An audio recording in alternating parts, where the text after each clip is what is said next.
tickets, 480-719-6100. Go to standuplive.com.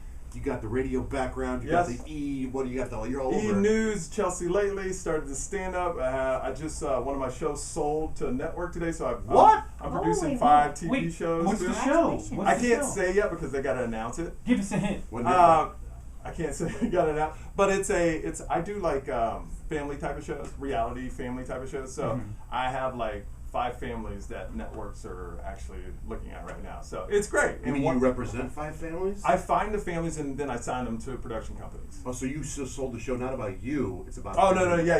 It's about... Famous families? No. I find normal families. Freaky families. Yeah, good reality show families. I got one in Miami, I got one in Texas, and I actually found 2 girls here that I'm thinking about doing a show about. What's your criteria to be freaky? Just have an interesting life? Interesting life. Yeah. Like, one of the shows, this lady was, she had a baby at 15. She was 320 pounds. Now she's 110 pounds. Oh. She's 33. Her daughter now is 18, and she's living the life she lost at 18 with her daughter. So she's going out dating 21-year-old guys. Wow. And the mom's hotter than the daughter, so the daughter has to deal with all that stress. Great. So watch did you sell that? Is that on TV? Or it's being bidded on by several. So when you come on the show, do you have like a production company? Yeah, Michael Yo Productions. So you guys, Michael Yo Productions makes it, and you try to sell it to the network. And I try to sell it to a production house, a bigger one. Like a Fremantle or something. Yeah, like that. And then they take the expenses. Exactly. And I don't have to pay anything. So what have you sold? Have you sold anything you know? No, this is the first one I sold this morning. So yeah. So you're getting some schooling from Chelsea. I bet you. I got this feeling. I look at you. I have a feeling she sits down and go, look, it's not that hard to make money in this business. You know what? Once you're in, you just got to have the in. The one thing Chelsea did say to me is when I first started comedy, because everybody on her show, they have a shtick on their show.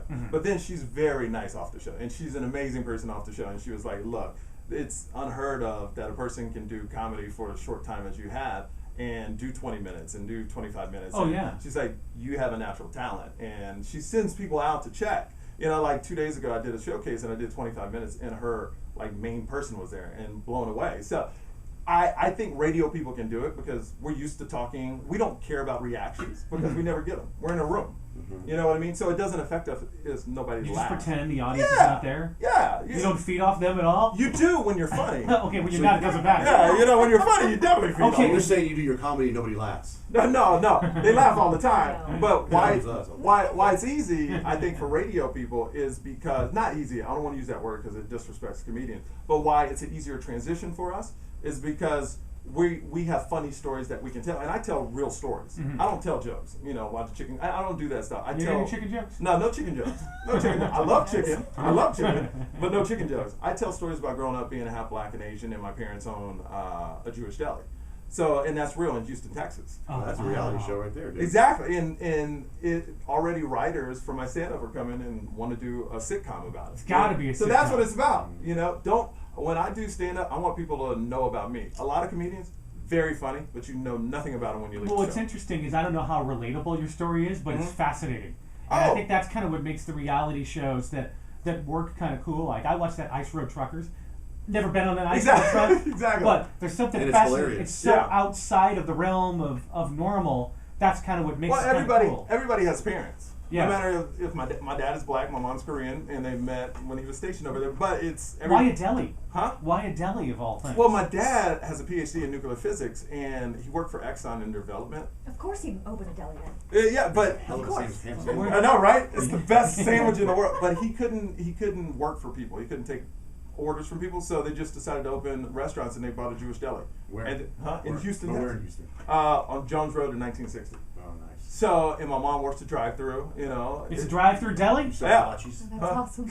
We sell all that. She can't say the names of the foods, you know. But everybody's used to it, so it's kind of funny when she works a drive-through, you know. Cool. What kind of foods did she say wrong? Like instead of laka, it's raka. You know, you want raka? I mean, she's just funny, and people just love her, and it's just the difference. Like my mom always sounds racist, you know, still today. Like she'll make racist comments. Like we were watching the basketball game, and my mom just jumps up and goes, "Look, that's so stupid. Me don't understand." Me and my friends look at the TV. It's LeBron James, and she goes, "Why he had tattoo? He too black. You can't see." You know? So I mean, seriously, like she says stuff like that still, and these are real stories. I'm not telling jokes. Like I really get my material from what my parents have been through all my life. You got to visit a whole bunch then to get more material. I do. Well, I got enough growing up with them because I lived with them for 19 years till I went to college.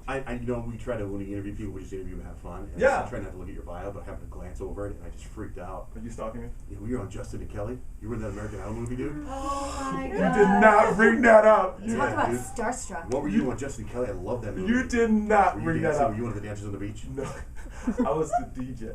You were? Yeah, and I was. Oh, it was so bad because when I recorded that, I was 250 pounds. Break down the scene for us. You were 250. What do you weigh now? 198. Yeah, you're svelte. I You're played a college man. football for the University of Arkansas. Wow. So I had to lose all Let's the go weight. Razorbacks.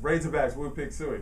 I got too many concussions, couldn't play anymore. I don't like the school anymore. But anyway, my scene, I just went out there and said, hey, this is a beach contest. Everybody Hang on have a fun. minute. No, that's not the way you do it. You got to break it down. I'm going to give you some reverb. No, I'm Justin and Kelly. I was like, oh yeah. hello. I don't hear the reverb. No, actually, it's Is it not on? So I was like, welcome out to Justin and Kelly. Well, whatever the beach event. Welcome out to the beach event.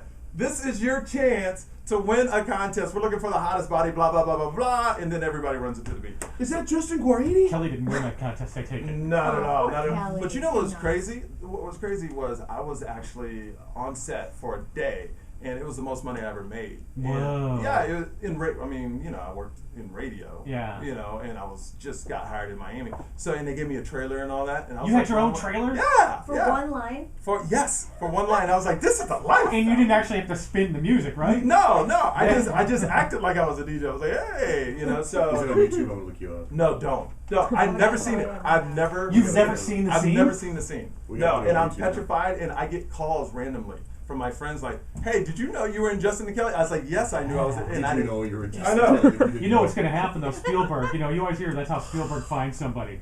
Like Spielberg's going to be watching Justin and Kelly. He's like, Yeah. I need that DJ. Can I tell you something funny? Is Will Smith found one of my friends on the internet. It's crazy, and then put him in Hawthorne for a whole season. What? Yeah, it's Will Smith is one. This is what I hate when we interview people for E. We get attitudes from all the reality stars. You interview Will Smith, nicest guy Of in course. the world. The in bigger the world. they are, the nicer they are, right? And these reality True story. Oh, they're awful, Yeah. awful. I What mean, are they trying to prove? they want to hold on to that 15 minutes. What I love about Jersey Shore is I was their first TV interview, and Situation and Vinny pulls me to the side and goes, "Hey, 15 minutes, babe. We're just gonna have fun with it." They get that they're the joke, and they may try to look cool on TV, but they're really nice people. Yeah. So that's what I like about them. All right, dude. So you're performing all weekend at Stand Up Live? All weekend, and honestly, I'm not BSing you. I really enjoy the show. I really do listen to the show. Oh, our show, you mean? Yes, your oh, show. Thank you very much. Your show, and I've been doing radio for 15 years, and we have a lot of the same friends. And, Yeah. And all the labels always say great things about you. And Love War of the Roses was listening today. That was just sticky today. Sticky. Yeah, you got whatever. Sticky drama. This is what I'm saying. If guys, you have to cheat on your lady, just break up. Because my parents are still married, so I use them as my example. You think your dad ever cheated on your mom? No, he doesn't have the energy. Yeah, my mom beat him down so much. I mean, that's what my dad is just like whatever. He's Isn't that like, a good way to kind of work your man, though? You got to make sure that you keep them in line every second of every day. Absolutely. So they don't have time for anything else. What I hate is, like, I had dinner with this girl the other night because a lot of girls I take out to dinner, they tell me their guy problems. This girl's like, well, my boyfriend cheated on me twice and then I just caught him again, but I don't know if I should break up with him or not. I was like, that's just stupid. Yeah. But and then she was trying to defend herself. I mean, defend him. Like, well, he cheated on me twice, but it didn't really count, and they try to justify it. Like, women are women's biggest problem. Like, in relationships, they try to justify what guys do, and that's why we take advantage of it. I like you, Michael Yo. Yeah, I good think you piece. should be on TV, not behind the camera. I mean, when you do your producing. I appreciate it. So, Not TV behind the show. camera, but on TV. Yeah, you know what I mean. There you go. 480-719-6100 for tickets to Stand Up Live or standuplive.com. Thanks, brother. Thank you.